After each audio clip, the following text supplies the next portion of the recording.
My husband, 35 years old, and I, 27 years old, are married, and we have a 5-year-old girl. I am currently in my first trimester of pregnancy. About 6 months ago, my husband found out that he has a 13-year-old daughter from a previous relationship. He had no knowledge of her existence, as he was dating a toxic girl who lied about using birth control to trap him. When he expressed that he didn't want anything to do with her, she claimed she would get an baby unaliving. Currently, my husband has met his daughter, and she has also met his family, including me and our daughter. The girl does not live with her mother, but with her maternal grandparents. The other day, she brought up the idea of my husband having custody so she could live with us. Initially, I didn't say anything, but when we were alone, I expressed to my husband that I'm not okay with that. We have our own plans, and adding a 13-year-old teenager would complicate things. At first, he didn't understand my perspective, but eventually agreed. However, my mother-in-law said it isn't appropriate for his daughter to live with her grandparents when she has her father. She told me that I need to accept his daughter, but I explained that I married a man with no children, not a man with a child. We need time to get to know her and her family better before allowing her to live with us full-time. Her upbringing has been mostly by other people, and her mother wasn't good. I suggested that we revisit this conversation in a year once we have settled with our new baby and developed a better understanding of her and her family. My mother-in-law still thinks poorly of me, but my husband continues to support my perspective, which has caused tension between her and us. She has spread rumors among our family, claiming that I have forbidden my husband from having contact with his daughter. I confronted her, calling her a busybody, which only made the situation worse. Now, my husband has also had a fight with his mother and other family members. I can't help but feel that I have caused unnecessary drama, and perhaps ignoring my mother-in-law would have been the better approach. To clarify, I am not refusing to spend time with her. I am simply refusing to let her move in with us right now.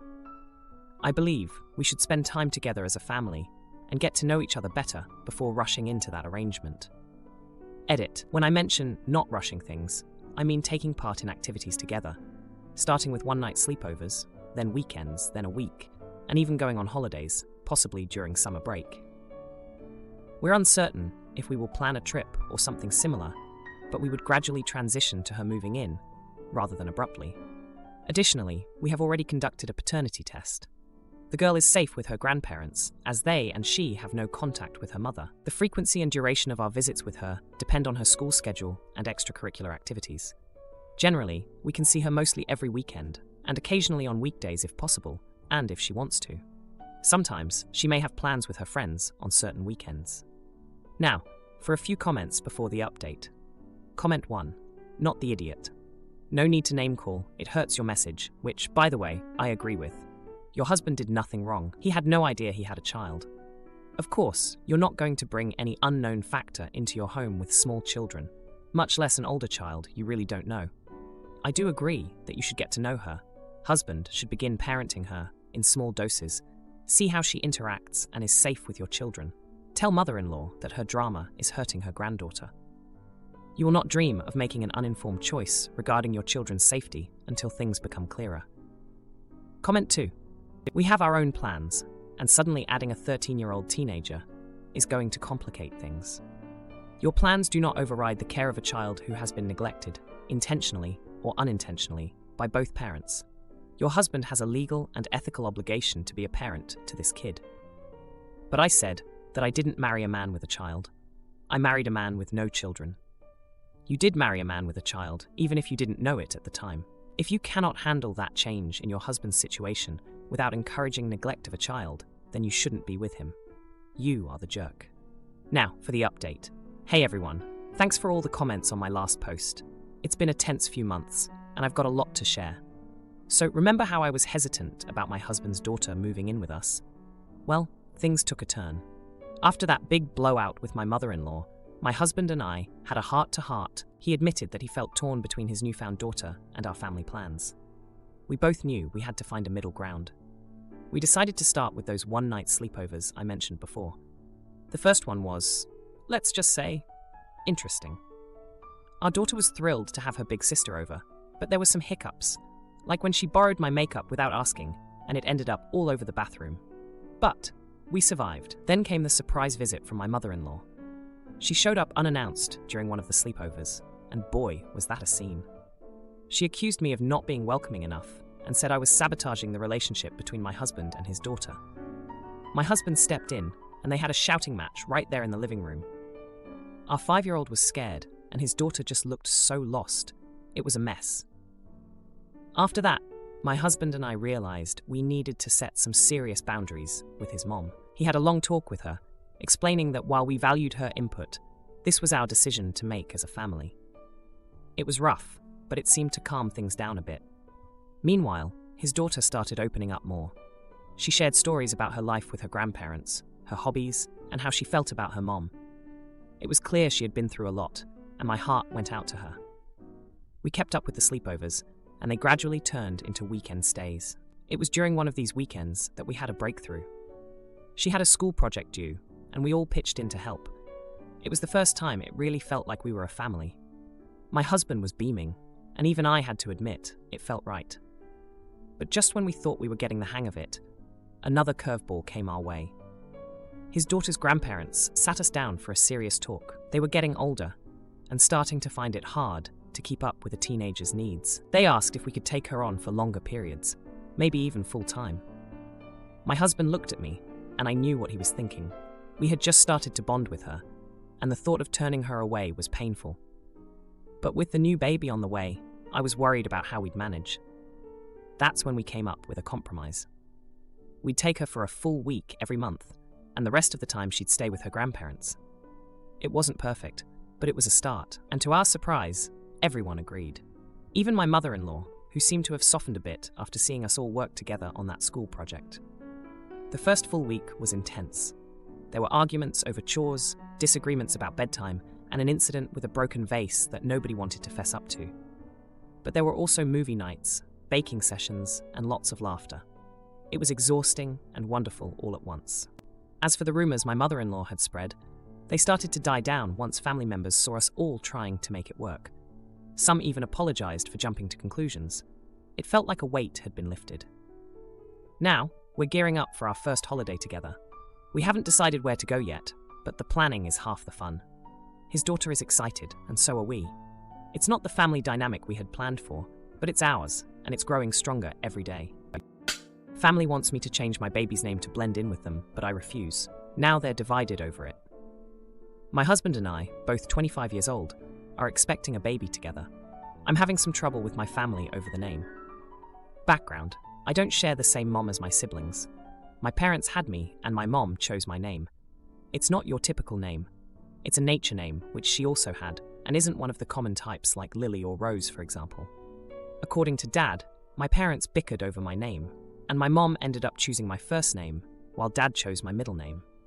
My parents' marriage wasn't great, and by the time my mom died when I was 5, Dad had met my stepmom, Jane. For a while after my dad and Jane moved in together, they asked me if I would like to use my middle name, Claire, instead of my first name, Acacia. I didn't want to use my middle name, and Dad was a little upset, but they let it drop. My dad and Jane were more compatible with their naming preferences, and my siblings' names are more expected. Elizabeth, James, Hannah, Michael, etc. My name did get comments, and I would proudly tell people my mom named me. It wasn't easy for Jane to hear, and my family didn't love it. I love my family, but I was always proud of being named by my mom and never cared that I stood out. I never wanted to be more like them or blend in with them better. It was a connection to my mom that made me proud. When I was younger, I used to talk about carrying on with nature-themed and more uncommon names when I had kids. Based on that, my family questioned when we told them I'm pregnant if we plan to do just that. We do, but we did not tell them that. We told them we would be discussing names and would announce after our baby was born. My family made suggestions. Jane made suggestions that she thought were darling and would blend in so beautifully with the family. I told them we didn't need the names and asked them to please stop suggesting them. Talk of the baby shower and planning on that has brought this more to the focus for my family. They told me they feel we should take their thoughts on board, and my dad said I should consider not letting my baby's name stand out among theirs the way mine did. My siblings wanted me to consider Jane and how she would feel if I copy my mom's style and stay far away from hers when she has been raising me for years and hearing me bask in the joy of people knowing my mom named me. I reached the end of my rope and told them all that they don't get a say on my baby's name and that I don't want my child's name to blend in with theirs, that it doesn't matter the way they seem to think and the way they make it sound. It's like telling me I have to choose between them and my mom, or more accurately, Jane and my mom. They told me I was callously dismissing their feelings and what this means to them, and what message I'm sending to others. They said I started it years ago by making it clear I wanted to name my kids like Mom named me. Am I the idiot? Now, for a few comments before the update. Comment 1. I think the thing that bothers me is that instead of choosing names for the other kids that fit well with their current child, they chose very different names and then made a big deal about how you were different, even going as far as trying to get you to change your name so you'd fit in better. Now they're making sure the baby doesn't match you either. Well, you don't want the little one to feel left out and weird like you, do you? But whose fault was that, anyway? A child who is different should be celebrated or seen as a happy coincidence and not something they're, embarrassed about. Not the idiot. These people are terrible. Comment 2. Not the idiot. My family made suggestions. Jane made suggestions that she thought were darling and would fit in so nicely with the family. Well, Jane, my partner and I are starting our own family, and the name we're going to choose will fit perfectly. Thank you for your suggestion, but please respect my decision in this matter. Now, for the update. Hey everyone, it's been 2 weeks since I last posted about the drama surrounding my baby's name and my family's feelings about it. I wish I could say things have gotten better, but buckle up because it's been a rough ride. After my last post, my husband and I decided to stick to our guns and keep our chosen name a secret until the baby was born. We thought it would give my family time to cool off, and maybe even come around to the idea. Boy, were we wrong.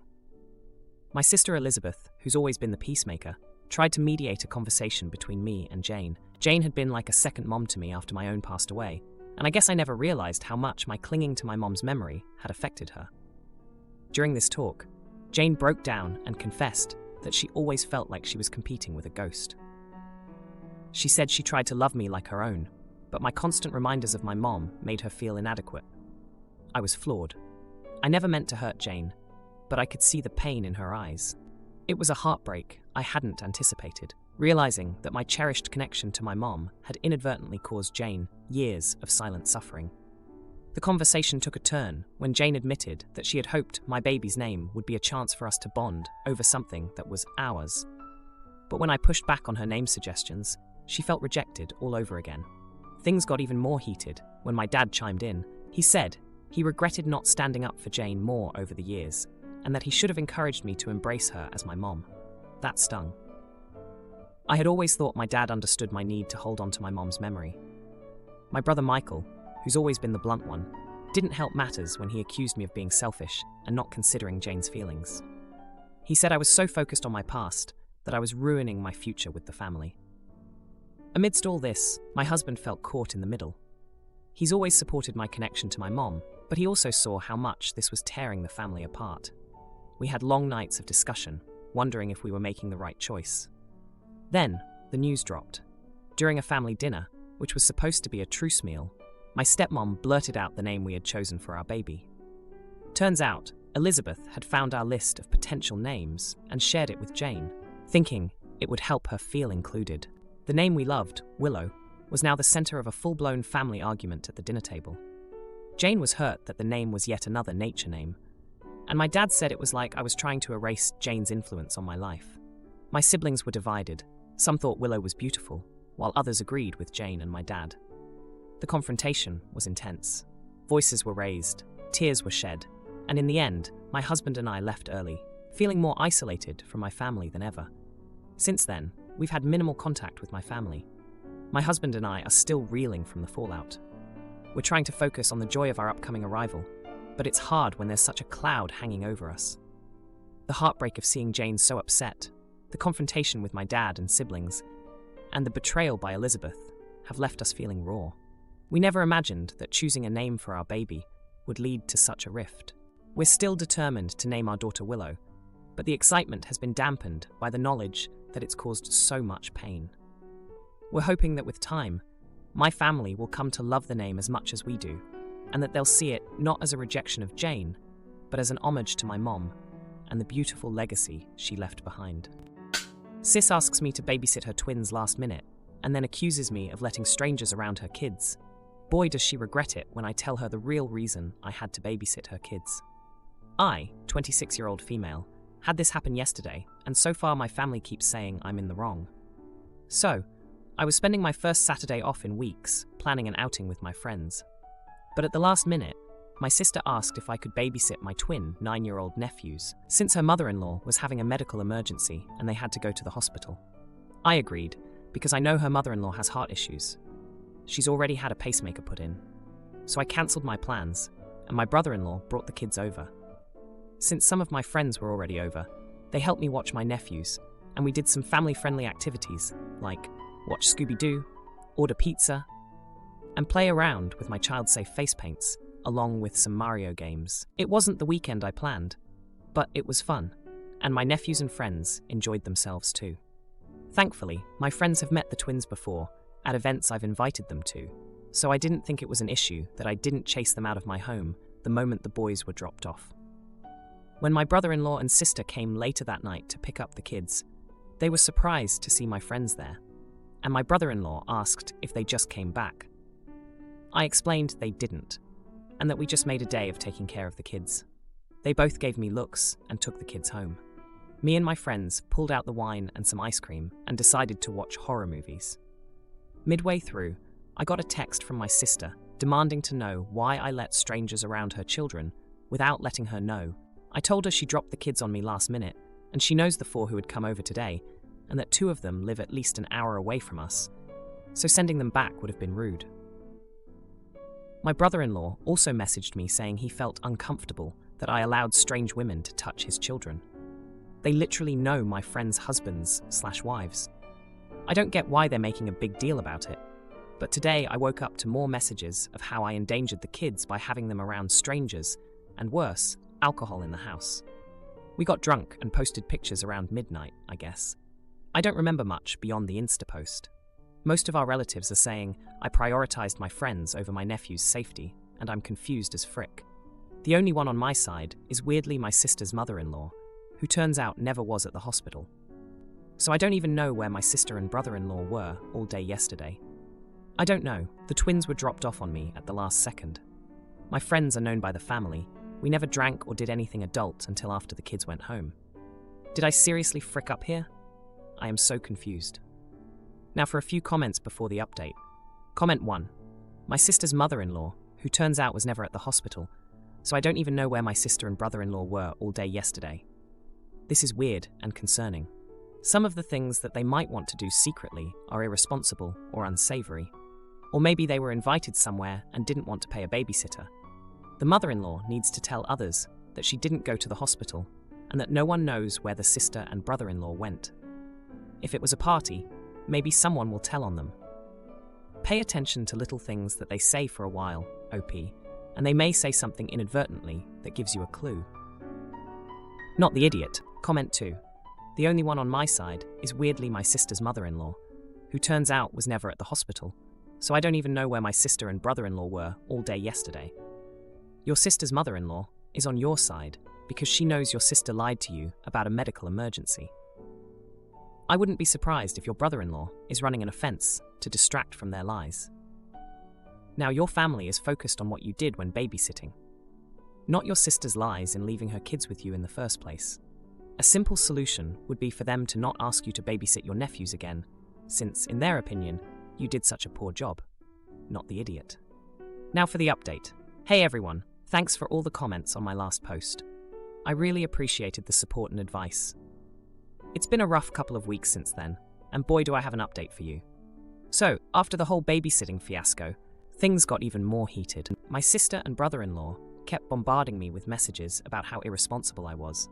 They even started a group chat with the whole family to discuss the incident, which was just them trying to make me look bad. But here's where it gets juicy.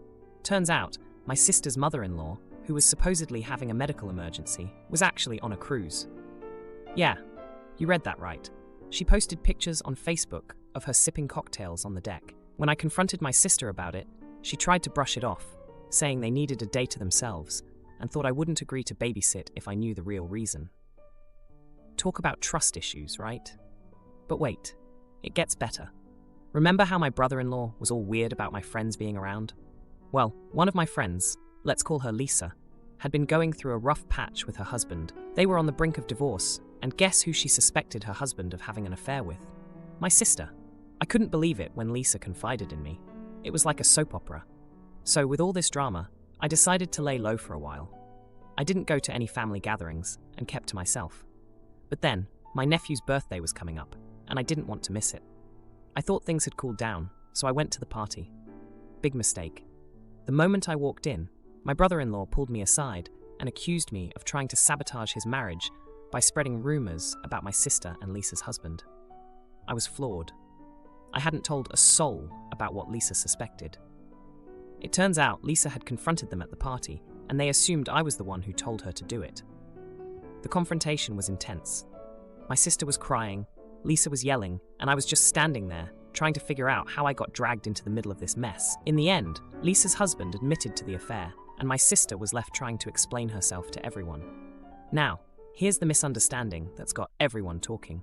During the chaos, my nephews were opening their presents, and one of the gifts was a set of walkie-talkies. They were playing with them, and somehow one of the walkie-talkies ended up broadcasting the whole confrontation to the speakers set up for the party music, so everyone heard everything. My family thought I had planned it all to expose my sister and her affair, but I swear it was just a freak accident with the walkie-talkies. I tried to explain, but no one would listen. They all saw me as the villain who ruined the birthday party. If you liked this video, you'll probably like these too. Also, while you're here, please consider subscribing. It's your support that keeps this channel alive and allows me to make better and longer videos. Have a great day.